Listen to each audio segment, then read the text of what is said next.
So my question was really, how do you make sure that they will be the fit into your team? Yeah. So again, it's very individual, depending on the company, what is your position there, etc., etc. Also, how you know the other people or the managers we are searching for. But sometimes it can be very long process. Sometimes it can be very very fast because the manager just says, okay, he or she has the skills. I like him. That was a good vibe. Let's hire it. Of course, could be a risk, but actually, in my experience, it was let's say 80% of success. But of course, usually in the past, and maybe even now, but in the past, for example, I'm going back now 2000 something. It was exactly pre-selection, pre-screening, sometimes ACDC. Sorry, DC is for development centers. It's for current employees. Yeah, But it's like the rook band. Yeah, I know the development center, but and then you met one manager, second manager. So I think it could be like a 3 month process. Okay, and today everything is fast. You call the candidate. For example, if he or she is applying through some portal, whatever, and this candidate already talked to thousands of managers, not thousands, but many of them. Also, today is pre-selection made by AI. I, for example, really support AI, but I'm also on the other hand really sometimes, let's say, not scared, but I think that AI can kick out very good candidates just based on that he or she doesn't have in CV some crucial key words. Of course, you can set up, but still, sometimes you just lose good person just because of AI. So that's very good. You are now coming to my next question. Sorry. So how about really the HR recruitment process and AI? So do you see that the companies, they are using it a lot? Do they automate it? In America, I think that a lot. Because I was talking to some of the guys in the office who are not Native American, but they are having connections and they live there. And really, AI in US, it can kick you out from the recruitment process just because you just put your name like in opposite way, and the company said it. Hello, look, just delete everybody who just switch it. So you can really be kicked out even if you are filling 60%. Okay, again, it's depending on the setup of the company. So that's why, for example, now I'm using one tool which is like comparing me the CVs, how the CV is matching our, let's say, key responsibilities. And even there is a 30%, I still invite this person for the interview because I can see that he or she has this. And then I discuss also sometimes with the manager, look, do you want to invite him? Because he's fitting regarding the budget. He's very open-minded, so he will be super fit for this team. So even this candidate is not matching like super AI, it's still, I would give the chance. My question to you mentioned, so AI, how about now, how many rounds the process takes? Is it 1 round, 2 rounds, 3 rounds? It's really individual. Yeah. Is it still, and my next question is it still, because you mentioned it, there was very popular maybe 10, 15 years ago, really, the assessment center, like the full day, detailed, observations, all of that. So is it still alive or it's just gone? I a long time I haven't heard about that. Last time when I was back in 2015, when IKEA still did it here in Czech Republic. But can you imagine today that you align, I don't know, 5, maybe 10 people at one point? I think at one time, I think it's very difficult. I'm happy if I hunt the candidate and the manager to be on meeting even via Teams, so and that's the challenge, sometimes. So I think that's why I would just speed it up. I was always more for speeding up. Of course, it should be a fit, but if the person is going through some pre-screening, then he's meeting the team member or whatever, then the main manager, and he's also crossing the team. Hello guys, this is me. I think this is just, and you can really speed it up. You can really say, hello, look, guys, you have 1 week, you will meet these people, please make a time. And again, manager has to be also, how to say, like an open mind to this, because it's going to be like I plan it according to my calendar and this calendar is booked. So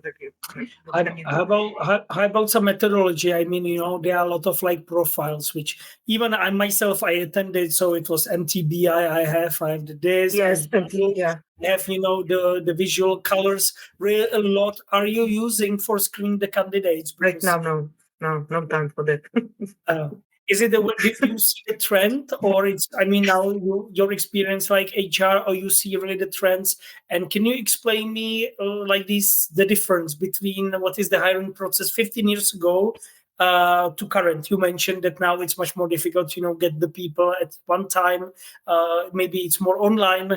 Maybe it's less around. There is no assessment center. So if you can really mention what is different now. And why? Why do you think that now the process is very different? 15 years ago, it was really, even 20, it was really like also more like a paperwork. All assessment was like thousands of the documents. We were filling like a first individual task, then the second individual task, then you got a group task, And today, I would say it's much more focused on like a task that you are executing at home. For example, if you are marketing profile and I need some brand designer, I will give you some assignment. But I give you the assignment usually after first talk with me, by HR or with the team supervisor or manager. So we say, okay, this person is really good, and let's see how he would execute something. Okay. Mm-hmm. But I would say it's more digital because everything is online. These people are usually working fully remote. So you are also doing everything via Teams. Then you just give an assignment. He just have a few, or she has a few days or whatever, because these people are usually working, they have another job to do. So you have to give them some time to make a space for it. And but then it's fast because you can see the result much more faster. And I think in the past it was more like so also some people don't like to, let's say, execute some tasks in from somebody else, okay, because they want to share their opinion. And sometimes in the past, I think that more the runs or interviews were really, really slow because, please do this. And then you have to meet this manager. And how would you do this? And sometimes I have a feeling that the company is just doing market research. What kind of profiles are now available? And sometimes it was very unprofessional from the companies because they are hiring person agencies and say, hello, look, we are searching for key account manager, for example, for this region. So you have a candidate, it's a month of the work, then the candidates are passing the second round, the third, and they are presenting, for example, some real task. How would they, for example, penetrate some market? And I thought in the moment that the company, currently, they were not searching for anybody. First of all, they stole a little bit idea of these candidates, and they just said, at the end, look, finally, we just covered internally. So, and companies really behave in the past like that. Today, okay. And thanks for that, because you just confirmed what I heard. That a lot of all these the interviews, they were exactly like that. Yeah, it was like, this is some anonymous company with some issues. I mean, in operations, how would you improve the machines? How would you do this? Exactly, and they just stole the idea. And finally, the candidate just did for themselves, and they really stole the job. Yeah. So thanks for confirmation, because this was just what I was thinking, and now you confirm, which is it's reset, and I'm happy that you mentioned that it's not anymore these days. Yeah. I feel it just disappeared because nowadays nobody would ever use the face like this because of the technologies, because of the spreading information very, very fast, everything. So really, this is when I was in external HR, like working for some personal agencies. When I found out it was like that, I was really furious. But what can I do? One of the clients, but then I was also sorry for the candidates. So what are you supposed to tell to the candidate if he or she passed like a free round and suddenly he receives, by the way, nothing. There was not even a concrete feedback. That was the worst. That I was not able to provide like a look, Helen, sorry, you were struggling in something. Yeah. If you don't have a proper feedback, also very sad. Now maybe you touch maybe the most critical point, which I've heard, and I heard a lot of bad about the HR. And that's normally the most, which was we went through the hiring process. And we invested the time. I mean, me as a candidate, going somewhere, maybe a few rounds, maybe assessment center, maybe some homework. And in the end, I didn't get any feedback. And I can tell as well my experience from, 6 weeks ago, where I was, contacted by as well some big consultancy group.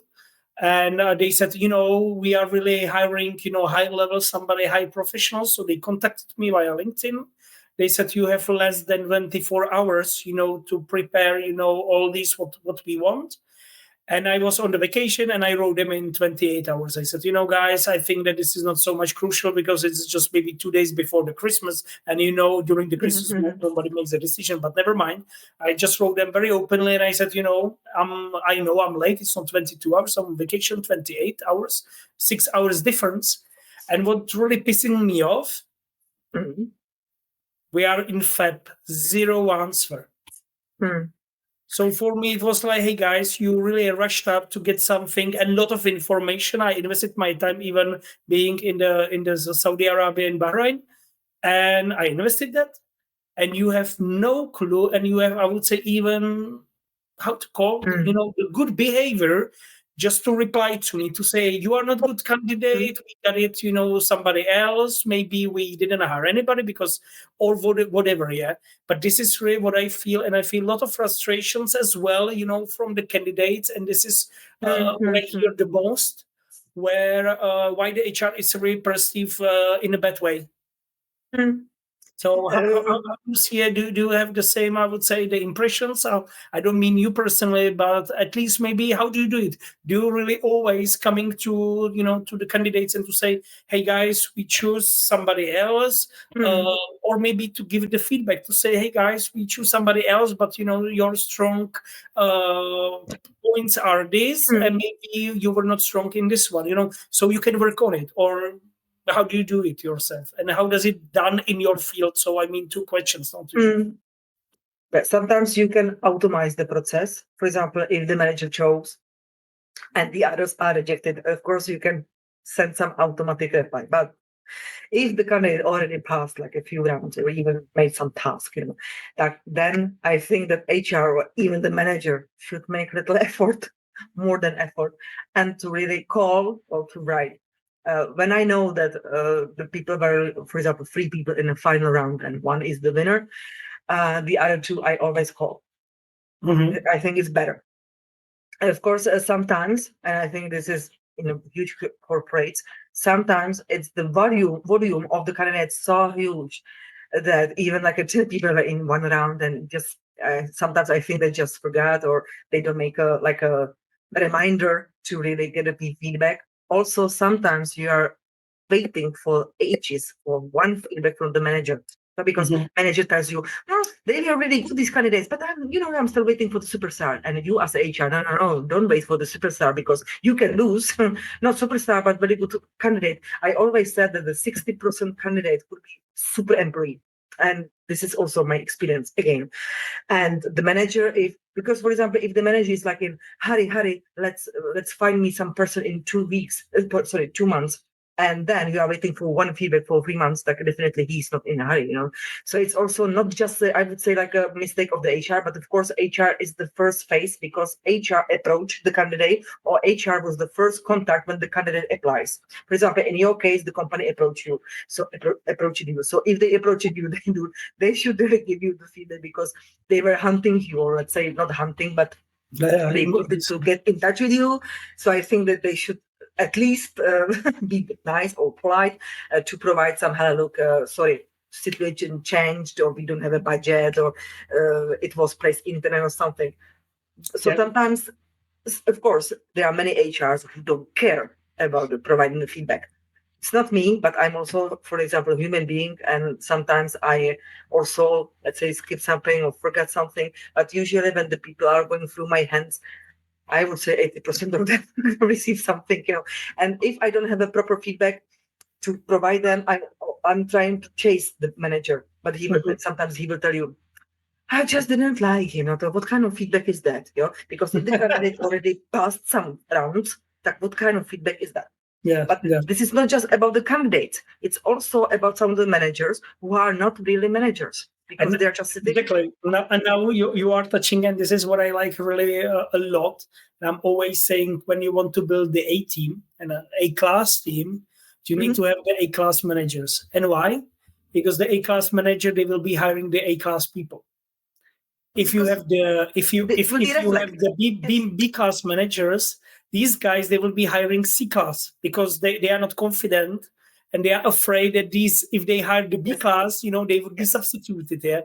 So always, when I go to companies and I'm advising in consultancy, I said, maybe this is some extra money, because you need to pay for A class, you need to pay the A money if you want, and this is extra. But on the other side, it will pays off because you will have less employee turnover, you will have better decisions, you will have probably faster, decisions, because a lot of B-class managers, they are afraid to decide whatever, either good or bad, but they are afraid of decide. Do you feel the same, that, the A-class people will hire A-class B, Cs? Yeah, this is also my experience.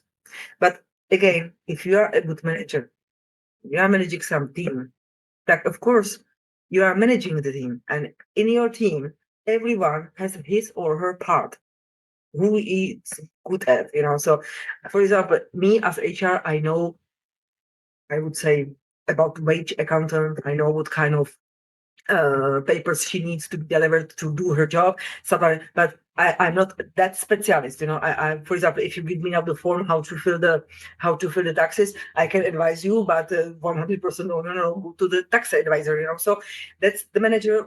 Why he's or she's manager, because managing the team, professionals.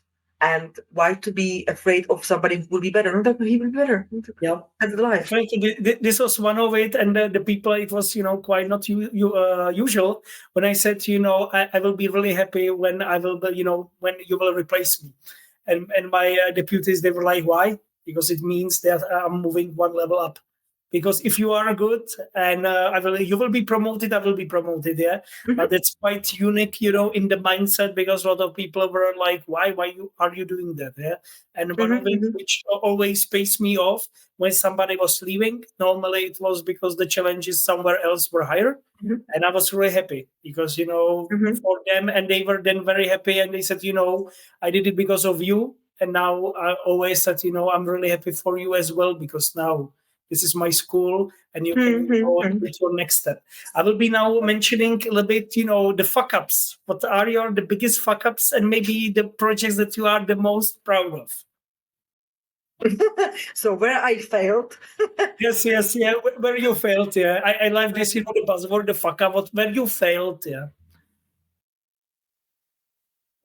Anything, I wouldn't say it like a fuck up, I would say that I would fuck up if my team, for example, didn't send the salaries on the right day, because there are many and but I wouldn't say like a fuck up, but for example, if in the past once happened that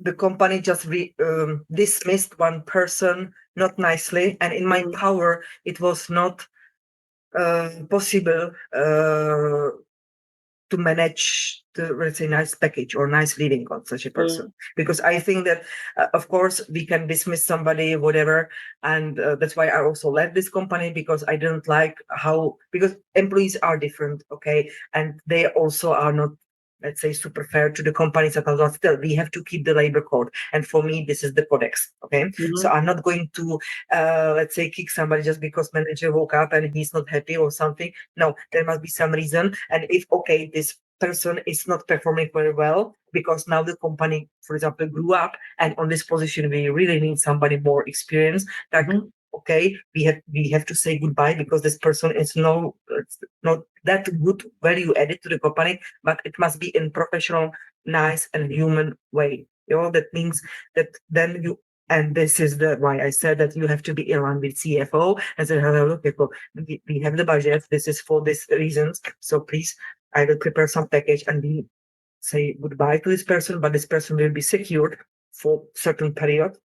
I understand. You as HR, maybe the projects that you are really proud of. So this was really the fuck up, or where you failed and finally led to your business for the company. But how about the where you were really proud of, even now after a few years? I would say against this Bulgaria, I'm still in touch with these guys because they are coming for some headquarters, basic, no, not basic, but the regular some meetings here in Czech Republic, and I still have the peer with them, and we are just reflecting to the time where at that time I was doing these stupid assessment centers, but they succeed, and they Now are they are CEOs, which is great. That's unbelievable. My last question to you, just you imagine that you are more than 20 years, you mentioned almost 25 years in the HR business. Yeah. But would you recommend, to the young people around 20, 25 years, to say how they should behave? What advice would be really for them that they would be a really good HR partner? What kind of skills they should have, how they should behave? if they would like to work in HR, Yeah, they would like to have your position, but they are now very at the beginning of the career. What advice would you give them? I think it's very important to know all these levels. So it's always nice to start, not like really from the scratch or but for example, let's say for the beginning, and if they will be really good, they will grow very fast. Because of course, not everyone can be a manager, because then we will have just managers and no one who will be doing the job, like to send the salaries and to make a recruitment and stuff like that. But I would really advise like that they should touch each part of HR, because HR is just the recruitment. It's also like working with the people. It's a personal growth academy or whatever, employer branding, and everything. It's really many aspects. It's not just like I have a employee and I hire him and after 1 year I kick him out, So I think that to be really a good HR, let's say manager, partner, or whatever, you should go through all these parts.